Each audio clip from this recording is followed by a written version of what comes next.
What happens when a dancer and a photographer fall in love, move across the country, and decide the world needs deeper human connection? You get Sam and Elliot Archuleta, founders of Something More Human, creators of the phone-free event series Return to Real Life, and two of the most intentional humans you'll ever meet. In this episode of the Accidental CEO podcast, we're talking about friendships in adulthood, building community from scratch, what it really means to show up authentically, especially when you're new in town, out of your comfort zone, or just craving more from your connections. If you're tired of surface level small talk, if the idea of making friends as an adult feels like climbing Everest without a map, or if you've been craving connections that doesn't start and end on a screen, this one is for you. Sam and Elliot don't just talk about authenticity, they live it. And they're building a movement that proves human connection isn't dead. It's just waiting for you to show up. Welcome to the Accidental CEO podcast, where we bridge the gap between the creativity you love and the CEO mindset you need. I'm your host, Nata Salvatore, wedding photographer and business educator. Find full show notes and resources at accidentalceopod.com. Let's get into today's episode. You're not just winging it, you are leading it. But let's be honest, being the CEO and the everything else can get lonely, messy, and exhausting. That's why I created the Accidental CEO Collective, a free Facebook community for creative entrepreneurs who never plan to be the boss. But damn it, here we are. Inside, I go live every week to share the real stuff. Strategies that don't require a business degree, behind the scenes struggles, because you're not the only one, and wins that we actually celebrate, even the tiny ones. If you're a scrappy, smart, sometimes slightly burnout founder who is ready to lead with more clarity and less chaos, this is your room. We're building a business that works for us, not one that runs us into the ground. Come join us. Let's grow, mess up, pivot, and succeed together. Just search the Accidental CEO Collective on Facebook and join our group today. Hey everybody, welcome back to the Accidental CEO podcast. I'm your host, Nata Salvatore, and I have Sam and Elliot Archuleta with me today, which is exciting. I think you guys are the first double guest we've had in the podcast, which is fun. Cool. So I love that. And we're going to chat a little bit about just making more genuine human connections, which they have been focusing on in the last few years. And I'm super excited to talk about that because I know that's something that all of us can benefit from. So welcome, Sam and Elliot. Thank you so much for having us. Awesome. Tell us a little bit about where you are and what do you do now? And then we'll backtrack a little bit on the story about how you got to, being the founders of Something More Human. So we are based in Denver, Colorado right now. We're originally from Albuquerque. We've been here just over a year. We're approaching our 1.5-year mark. Wow. How does it feel over there? I think the more we're here, the more we like it. We moved here knowing almost nobody we moved from Albuquerque, which is where we were basically born and raised. So it definitely took some getting used to, but Denver's beautiful. It's great. We're enjoying it quite a bit and meeting new people, making friends, which is making it all the better. So yeah, we're having a good time. Yeah, we love it. Yeah. That's good. And I think that's both a little bit of what kind of inspired this creation of the Something More Human, correct? Totally. Yeah. So tell me about what you guys did before and what is this, this community that you put together, this whole concept of better connections. We have kind of a winding journey. So we've always wanted to collaborate. We're married. So we've always thought, okay, well, we could live separate careers. We could have kind of separate lives where we come together at the end of the day. But is there a world that exists where we can collaborate together and create something? And the origin of our love story was sort of that. I'm a dancer, Elliot's a photographer and videographer. So we created a dance film. And it took from 2018 to 2023-ish to really figure out what we wanted to do. And moving to Denver really created that inspiration that we're incredibly different people, but we're passionate together about human connection, about friendship, and kind of that being the key to satisfaction in life. And so we knew we wanted to kind of hone in on that concept, and something more human was born from that. Yeah, I think it took us leaving Albuquerque to realize what sort of community we had there. And we knew that if we didn't make an effort to create community really quick in Denver, that we wouldn't like it. And so we thought that we would start a podcast based off the mutual interest that we have, which is, how to cultivate and create and nourish an authentic community. And so that's kind of what the podcast is about. And that's sort of how it was born. I don't think we would have made it had we not moved to Denver. We bought podcast equipment in 2021. I don't even know if we can remember why we did, but we sat on it for, obviously almost 3 years. And yeah, then as soon as we moved to Denver, that idea sort of came back up, and Something More Human was born in November of last year. And we're having a good time doing it so far. So Very cool. So I want to backtrack a little bit and dig a little bit more into the past and how you guys got together and all that, because I love to getting to know people. So, Elliot, you're a photographer. What do you, in videographer, what kind of work do you do? What is that you love doing in that specific arena of your life?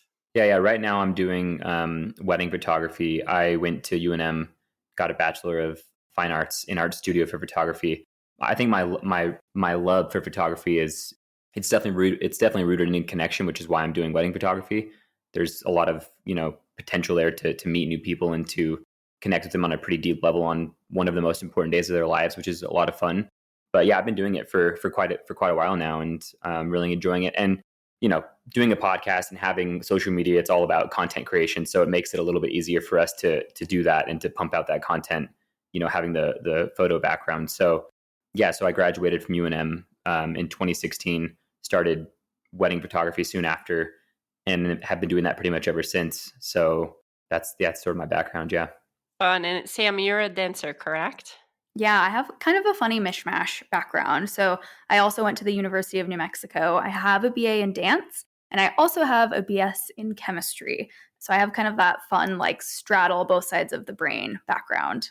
It's funny too, because people think that's like a very interesting and unique and uncommon combination. But a lot of Sam's friends at UNM also have a dance and a science background, which I think is pretty fascinating. It's not as uncommon as you might think. Yeah, so I have background in healthcare, which is very science, and now I'm a wedding photographer and business coach and podcast host. So I definitely understand that. I couldn't explain it to you, but it does work. It does work well every once in a while. Yeah, totally. And it evens us out, because Elliot really is so good at that kind of artistic, creative, visionary side of things. And I'm a little bit more that kind of COO, like execution and planning and spreadsheets, all of that kind of stuff really kind of scratches the itch of my brain in all the right ways. I love that. So tell us about the love story. How did you meet? Yeah, so it's 2017. I am an undergrad, so I'm working on a dance film, which is a project for a choreography class. And that's not really what I do. Like, I can do the dance part, I'm working on the choreography part. I know nothing about capturing video, editing, storytelling. And Albuquerque is the kind of place where there's really 1 degree of separation. So even though Elliot and I weren't in school at the same time, we were friends on Facebook. We sort of knew of each other, but we can't quite remember how we initially connected. And so I reached out and I asked him if he might be open to helping me. And he said, yeah, of course, I'd love to. And the rest is history. It really unfolded very quickly. We got engaged in 5 months and were married a year later. Okay, I like that. Love a intense love story. It's always fun. Yeah, definitely. It was that, yeah. So what are some of the driving forces kind of behind starting Something More Human? You talked a little bit about just moving to a different place, but there's also something about your experiences during the pandemic that kind of shaped this idea. So let's dive into that a little bit more. Sam loves to say, since COVID, she feels like our collective social skills have sort of atrophied.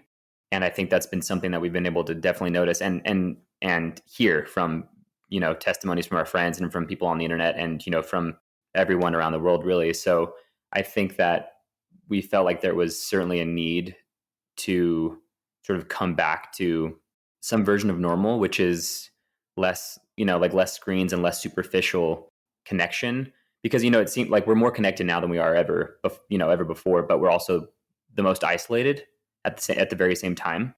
And I think most people can agree with that. And so there was we definitely noticed that and sort of saw this relearning how to connect with people, and we wanted to sort of spearhead that. And so from those conversations, from those concerns that we had, and then from moving to Denver, we realized, community really is everything. And I really don't think that human beings are meant to be alone, and life is sort of pointless if you don't have anybody to share it with, So I think that's what people are looking for. People are looking for genuine connection and community and people that they can identify with and relate to and love and be loved by. And so the podcast was really born out of seeing that need from people, and even from us, too, wanting that connection and community in Denver. And I think that's how the podcast was born.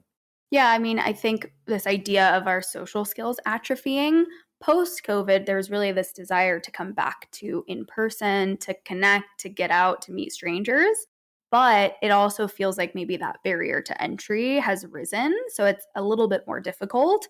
And there is some insecurity or unsure about how to do it. So we really wanted to explore what are the tangible ways that we connect, that we meet people, especially as adults, especially in a new city, especially outside of the context of romantic partnerships.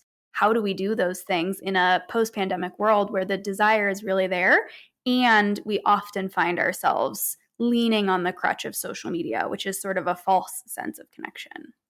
I want you guys to dive a little bit more into what Something More Human offers. What is this? What does it entail?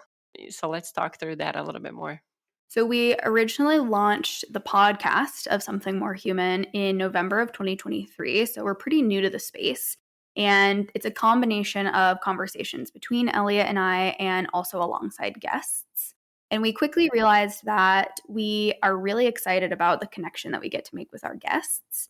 And we're really craving even more. How do we make more connections with the people in our audience? How do we connect those people to each other? And so we launched an in-person event series called Return to Real Life. Yeah, I'm trying to remember. I know that the words, those words had been in my repertoire or my vault for a while, and I was just really inspired by those words. And as we were talking about, creating this event, Sam was like, we should call it Return to Real Life. And I feel like language is extremely powerful. I feel like as soon as Sam said, let's call it Return to Real Life, this world opened up, and we started, thinking about what it could be. And we realized the name, it had to be a phone-free event. We just knew that it had to be a phone-free event. So we started planning this event, in January, maybe February, started talking about brainstorming it. And we had our first event in Albuquerque, phone-free event, on April 19th. And we sold it out. 100 people there. Really incredible. I think that we're still kind of in disbelief that it went as well as it did. We decided to start it there because, that's where we're from, and we felt like we could get a good crowd. But yeah, it was just kind of mind-boggling that it was so successful. And so we knew that we wanted to, create a series out of it. So now we're planning one for Denver. So on July 28th, we will have another phone-free event as part of the Return to Real Life series.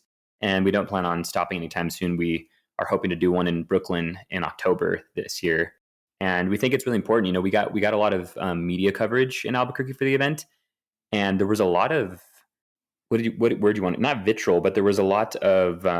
it was very polarizing. People were very opinionated about the event. And we realized that just means that people really care. People have something to say about this phone-free idea. And we knew that we were onto something, pretty unique. So we think that people are really looking for an excuse to get off their phones. And so we want to provide that excuse. And so that's kind of what the event is. But like Sam said, it's really about creating community. There's only so much community that we can create here in the living room with a guest. And we wanted to create that space where we could have, uninterrupted time with like-minded people that are just looking to get off their phones and have some really cool conversations with people that they've possibly never met, So yeah, we're really excited about it. It's a spoke of the wheel of the podcast, but I feel like it has a lot of potential to sort of overtake the podcast itself as the most important thing that we do, because we feel like those connections are really important and that they're what the podcast is all about. So sorry, I took that over. What do you think? We're sort of answering the question for ourselves. What does it look like to curate the physical space for connecting? because on the show, we talk about the tangible tips, strategies, what are ways that people can take what we're saying and apply it to their own life. But what are ways that we can also create the container for people to do that for themselves? So yeah, like Elliot said, we're incredibly excited about it. It's one spoke of the wheel. We also have a merch line that we've launched that we're really excited. Elliot's sporting the hat. Mhm. Another phrase that he's had kind of in his mind that he's been really, really inspired by is, if not love, then what? And that feels so kind of mission aligned with everything that we're doing. So we're really excited about the hats specifically. Kind of a little bit of everything, and we want to keep growing. That's exciting. So the whole premise of the event was no phones. What else, what was the call to action to really get people interested in the event? What did you guys offer? What was the description of it? Yeah, I think a learning point, but also something that piqued folks' interest in the first event was we kept it incredibly vague. So phone-free experience was really the thing that piqued interest and the thing I think that drew the crowd. Like Elliot said, there is definitely people out there who are looking for that excuse to join kind of a common commitment to 3 hours of phone-free social interaction. We're all kind of committed to the same thing. But we collaborated with a lot of local businesses, vendors, comedians, artists. And that was kind of a way for us to also bring together the entrepreneurial community in Albuquerque. And that's something we look forward to doing in every city, is kind of connecting with other entrepreneurs, small businesses, and bringing them together so we all can kind of ride the idea of a high tide raises all boats. Yeah, I think the question that you asked is pretty interesting, because I feel like I'm actually kind of shocked that the event did so well for how we marketed it, because it was very vague at first. And I think as time went on, we sort of revealed a little bit more information at a time.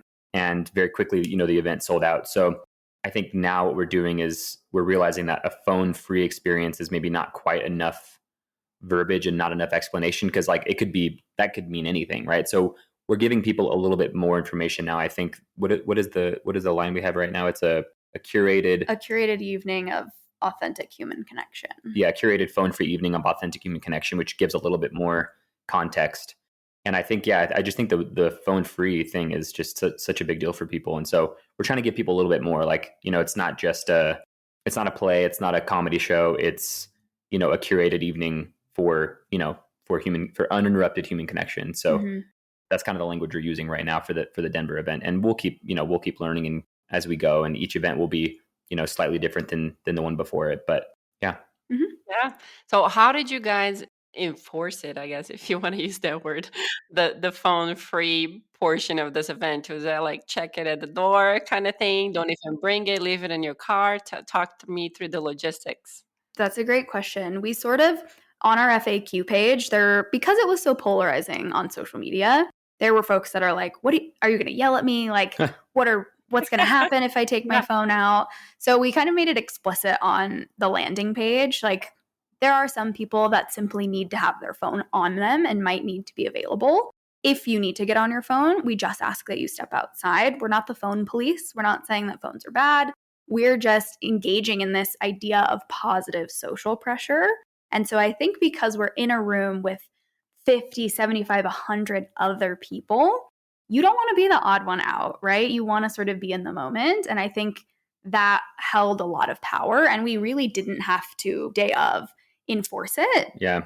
So there are we were in Europe in August, and we went to a comedy show with a big comedian, and a way for them to not, make sure that their set is getting revealed to the internet. They have these fair day cages, little what do you want to call them? I would call it like a magnetized pouch for your phone that you put your phone in, and you're not allowed to use it the entire time you're there. And people were asking, "Oh, are you guys going to do that?" And we just really had faith that, I think the language that Sammy's using is perfect. We had faith that the positive social pressure would keep people off their phones, and it did. Like, the only phone I saw was mine. I pulled it out, for something, I think for maybe the Shopify, and realized that my phone was out, and I quickly put it back. So that was the only phone I saw the entire night, and we didn't have to tell anybody. I think that they got the idea and they wanted to be a part of it. And I'm surprised that we didn't have, I don't know, not a heckler, but just someone trying to be silly and take their phone out. But I didn't see one phone the entire time. So the positive social pressure worked, and it's pretty cool. There were quite literally probably 115 people total in the room, including all the vendors, and there were no phones in sight, and it's pretty remarkable.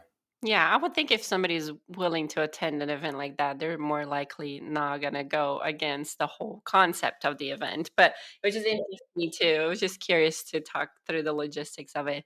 And then my other question to you guys were like, we're so used to the idea of connecting with somebody, meaning maybe I'm going to exchange my Instagram with you or get your phone number or, we're going to follow each other.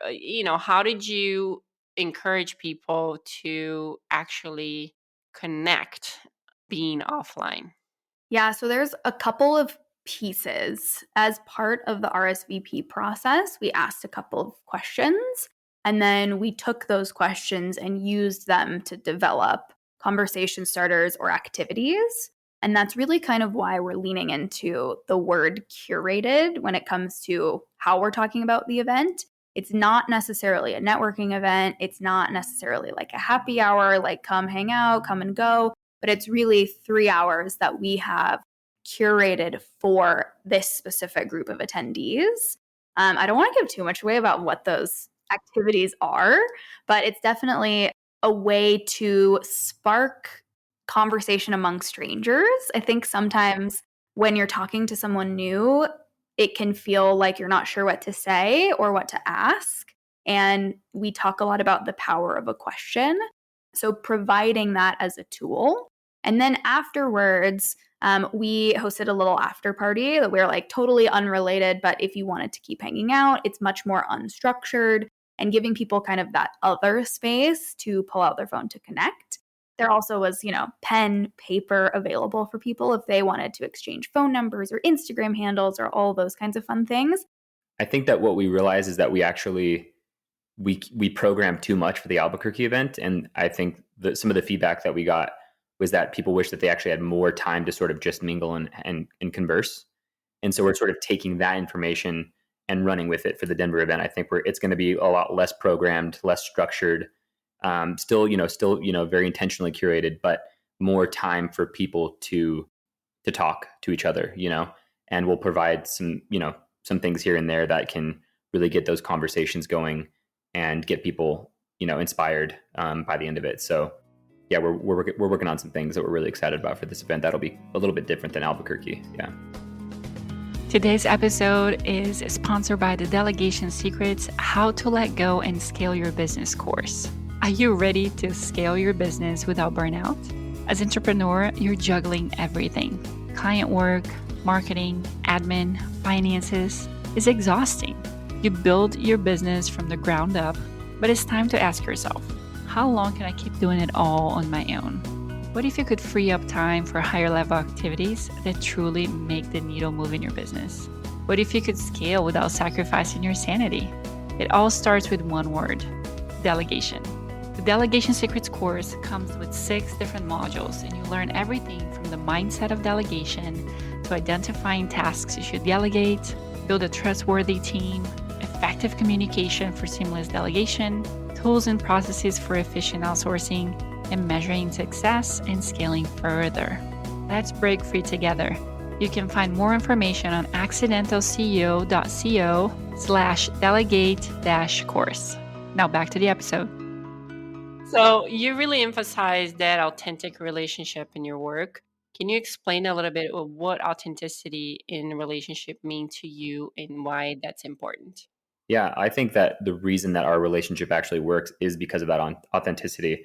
Sam has said, and we've said over and over, almost like we're beating a dead horse, but I think that we say it to inspire people that, you don't have to have all of these things in common with someone, with a romantic partner, or with a friendship, with a platonic relationship. Sam and I are different in like almost every single way, truly. Like we really are. And I think the reason that it works, the reason that it didn't work in the very beginning of our relationship, where we really struggled, was because maybe some of that authenticity was missing.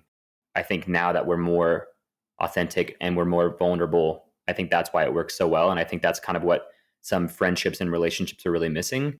I think that, first of all, we're too distracted to really put in the effort, I think.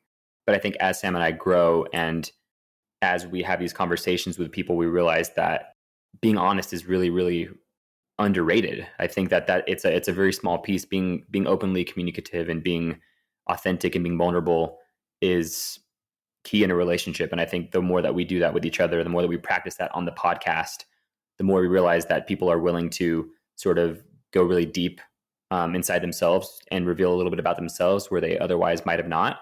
And I think that the more that we practice being vulnerable, the more we realize that's how you create and cultivate and maintain lasting friendships and relationships.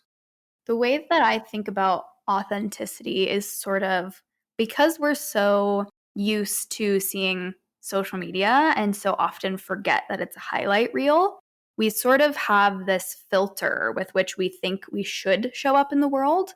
And I am very much a proponent of like what you put out there, you'll get back. And so when you act from this place of should or what you think other people might want, you're not necessarily showing up as that most honest or most authentic version of yourself. So you may be attracting people who like that front or that version. And then those relationships don't quite feel like a good match. And so I think authenticity really comes from a place of self-knowing. And then you know what you like, you know what you don't like. And it's okay to be cringy or to embark in those little areas of life that might not fit the shoulds of the world, to just show up like that anyway. And I've been kind of saying lately, you got to let your freak flag fly, and like you're a very specific kind of weird, and other people will see that. And you won't be for everybody, but you will be for some people.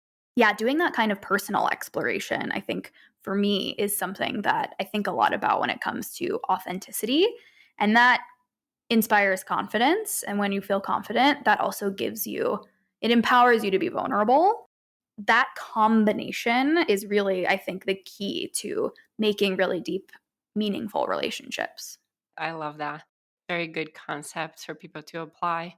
So, what advice would you give for adults that are struggling to meet new people and build meaningful relationships, especially if they're maybe starting a new city like you guys did, or maybe a new chapter in their life in general?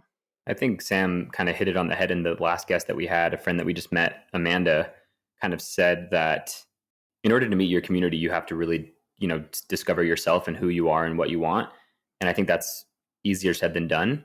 So I think doing the inner work is actually really, really important. And I think that it's more difficult for us to do now because we're just so plugged in. Like we don't give ourselves the time to literally sit and think and let our brains contemplate like what it is that who it is that we are, what do we want. And so I think it really starts with the self.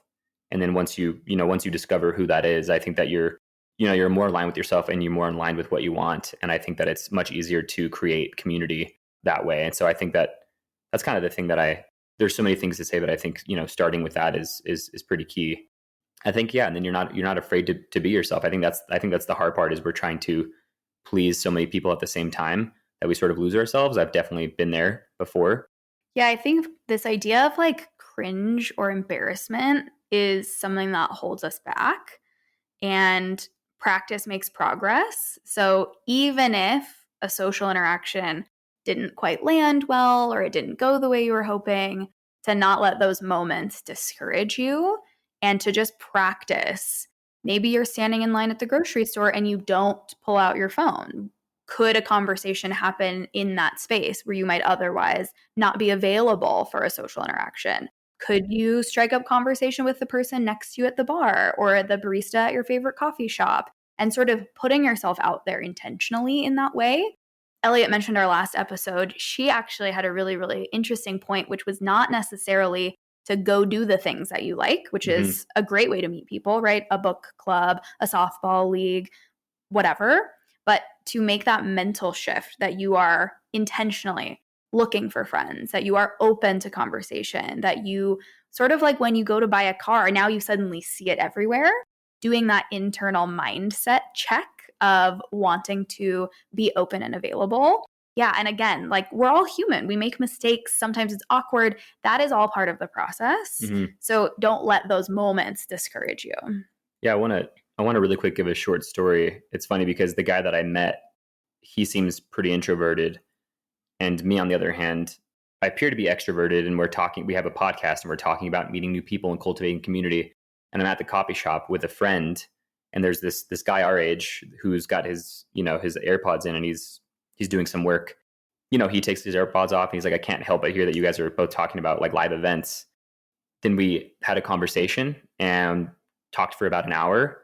And then him and I really hit it off. And I asked him if he wanted to get coffee. And so the next Friday we met for coffee. A few days back we met for coffee, and he actually wants to start his own podcast. So he was trying to get some inspiration and some knowledge, and now we're buds. So I think it's small things. I feel like it's not second guessing yourself. I think a lot of the times I feel like I do that. If your gut is telling you to act, there's so oftentimes we get nervous or we get scared and we don't.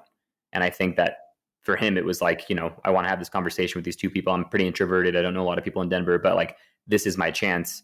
Maybe it won't work out. Maybe it will be awkward. Maybe these two guys will say, hey, look, like we're busy. Like we don't want to talk.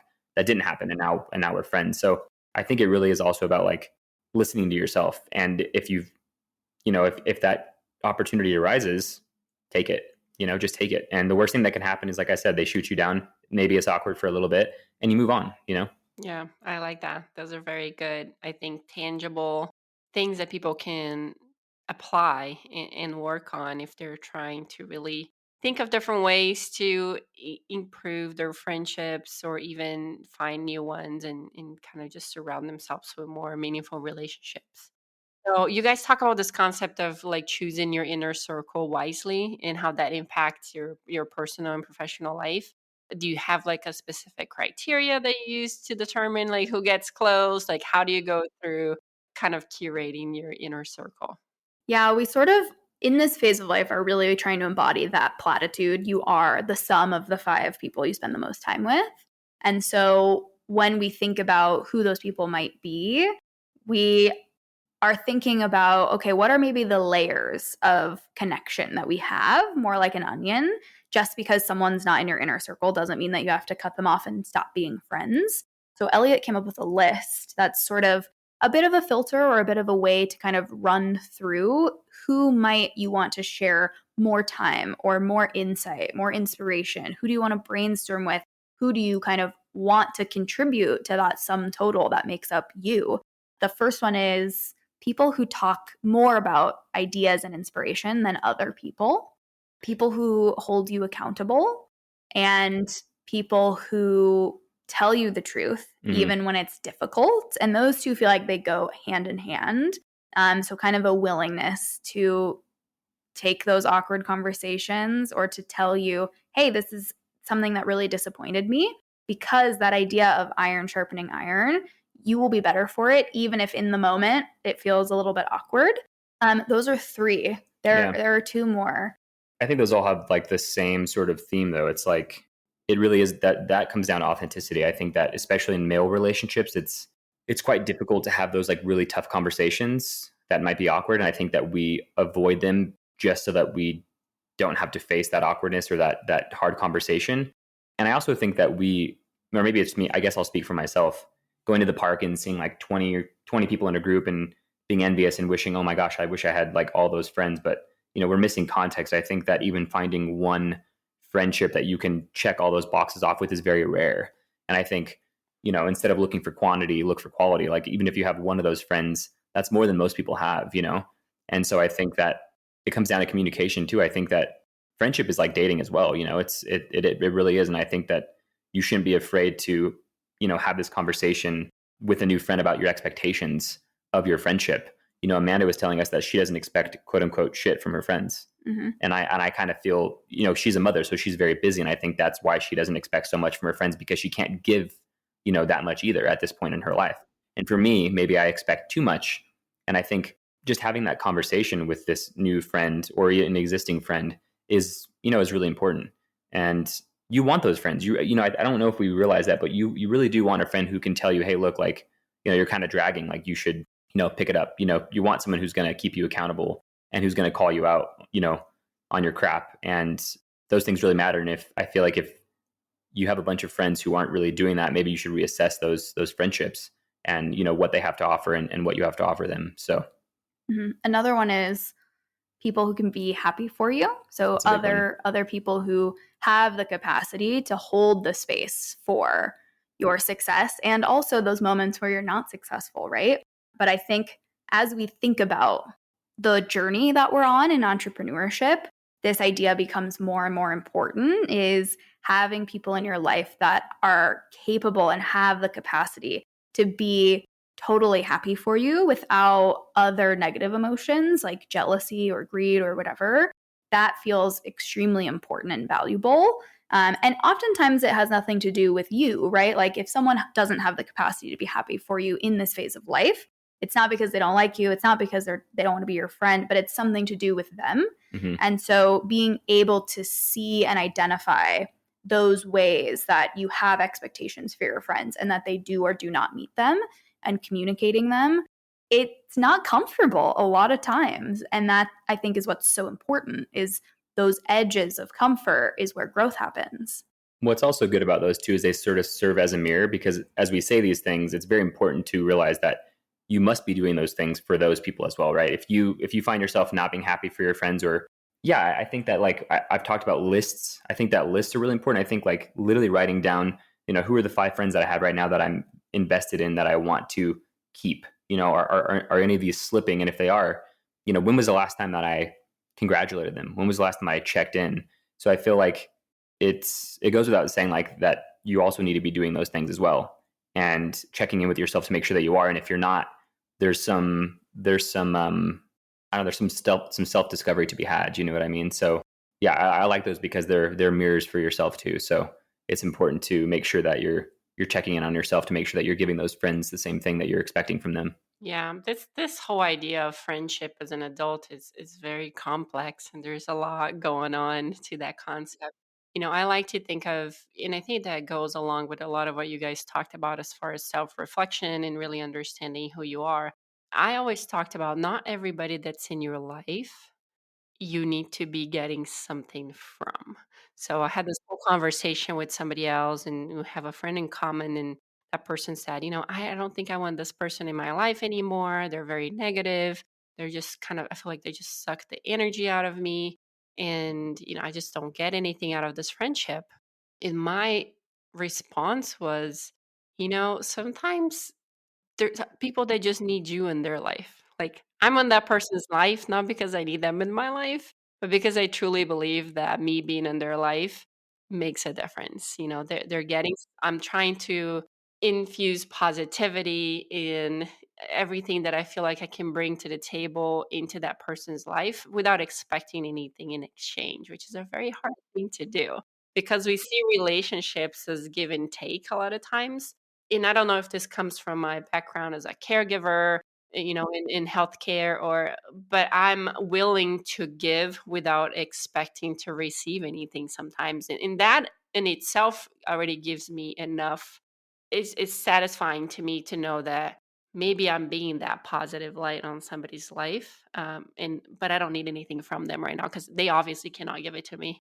So just putting yourself every once in a while in that shoe of like, maybe I can just be that person to somebody else without expecting them to do that in exchange. Obviously, that shouldn't be your whole full circle of friends, but there should be some people in your life that you're just there to try to help them, be in a better place in general. I think I needed to hear that. Yeah. I think that I often expect at least something from every single friend of mine. And I think that that's a really good perspective to have. I think it's very selfless, which, we're missing a lot of in such an individualistic culture in America. Yeah, I needed to hear that. I appreciate you saying that because it's true. I think that some people really, maybe they don't really have a lot to offer in this season of their life, but like you're in their life for a reason and you have a lot to offer them at this point in time. And so if you can make peace with that, and I think that life is more fulfilling when you do give back, without expecting something in return, because oftentimes you're let down. And so, yeah, I appreciate that. That's a really good perspective to have. And I think that's going to definitely change some of the way I see some of my relationships right now. So that's great. I think that's also a great example of the layers of connection. It's easy to see things as black and white. And when, we talk about these kinds of relationships, usually people say, oh, just cut them off. But that just means to me that maybe in this season of life, that person's not in my inner circle. But that doesn't mean that they can't be in any of the circles, right? There are layers of this onion of connection. and people can move freely between the layers. And it's very gray and it's very nuanced and it changes all the time. And so to just have the awareness, I think that is really a lot of the key to some of these things, is just being aware of your impact on other people and their impact on you, and then being intentional about the time and energy that you spend with each other. Yeah, it's so very interesting. Just relationships in general are an interesting concept. And I feel like the more you are strong within yourself, the more you can give. And the less you expect from people, the less disappointment and more weight off your shoulder it comes out. Because, common sense is not as common as we think it is. And there's a lot of things that we get disappointed very often because we expect people to act the same way that we do or consider things the same way. And the reality is we just don't. We're just so different. We have different contexts in our lives and backgrounds, and we just cannot see things the same way. So when you lower that expectation and really focus on being strong and self-aware and whatever it is that you need to build within to be able to give, I think it helps a ton. So I love all the work that you guys are doing and kind of helping people to lead in that, to head towards that direction for sure. So what are the future goals for Something More Human and the whole movement? And, how are you guys going to expand this whole concept to help more people foster those deep human connections? Yeah, I mean, our goal is really like the sky is the limit. This is really a movement in our eyes, not just a podcast or not just a business. And so it's really important for us to be considering size, like growth and depth at the same time. So very soon we'll be launching and curating a community where members of our audience can connect with each other, can connect with us, and really engage in kind of that two-way conversation. Whereas a podcast, it's mostly just one way. You laughing in your car, we can't hear it. More in-person events for sure. The Return to Real Life series across more cities. We have other ideas about ways that we can come together in person that we'd love to bring to life. Elliot has so many amazing ideas about merch, and how does that spark conversation with the barista or the person next to you? Yeah, and I think you hit it pretty well. Yeah, I need to stop qualifying my statements with saying, as corny as this sounds, I think that I feel like I don't want to say we were born, but I feel like we were put together to do this thing, So I feel that very strongly. The more the time goes on, I realize that this is definitely the thing that we were meant to do in life, whatever that means. However we can do it, we need to do it. So we definitely don't plan on stopping ever. And I think that, yeah, the podcast is just a small spoke of the wheel. And I think podcasts get a bad rap because there's so many. That doesn't mean that there aren't, some really incredible podcasts, but I definitely want to be known for more than just the podcast. I think that the events are really important, and creating art and expressing yourself through art is vital. And I think that's another thing that I really want to focus on. I've got some really cool narrative skit ideas that I think people will be inspired by and attracted to. And I think you have to realize on the internet, I think people want to be at the end of the day, people want to be entertained. And so I feel like, I'm trying to figure out ways that we can entertain and educate and inspire at the same time. And that's kind of difficult to do, but it's also a challenge and a fun one. So yeah, lots of plans that we have that we're working on right now. And we're really excited. Yeah, we're not gonna stop. So. Well, I'm excited to see where things go for you guys. I'll be excited to be part of the movement and support you in any way you need. Let everybody know where they can find you if they want to learn more about Something More Human, if they want to maybe see if they can find an event or join the community. So just share with us. I'll make sure we link everything, but I want you guys to say it out loud too. Yeah, of course. So you can find our show, it's called Something More Human, on all of your favorite listening platforms, including YouTube. You can follow us on Instagram and TikTok. We're really active on Instagram. If you send us a DM, we'll definitely respond. And then you can learn more about upcoming events, about us, and shop our merch at somethingmorehuman.co. Very good. It was a pleasure to talk to you guys today. A lot of great conversations and great points, things for people to consider. I appreciate you spending the time with me. Yeah, thanks for inviting us on. Truly, yeah, thank you so much. We appreciate you. It's really, really nice to meet you. Awesome. Thank you guys for listening this week, and we'll see you again next week in another episode of the Accidental CEO podcast. Bye. And that's a wrap for today's episode of the Accidental CEO podcast. Thanks for hanging out with us in the world where creativity and business strategy collide. I am Nata Salvatore, thrilled to have shared this time with you. Remember, every episode is a step closer to mastering the art of being an accidental CEO. So don't miss out. Hit subscribe, drop us a sweet review, and spread the word to your creative tribe. Your next big breakthrough could be just one episode away. Join us next time for more insights, laughs, and actionable tips. Keep pushing boundaries, dreaming big, and embracing the beautiful chaos of entrepreneurship. Here's to make magic happen in your business and beyond.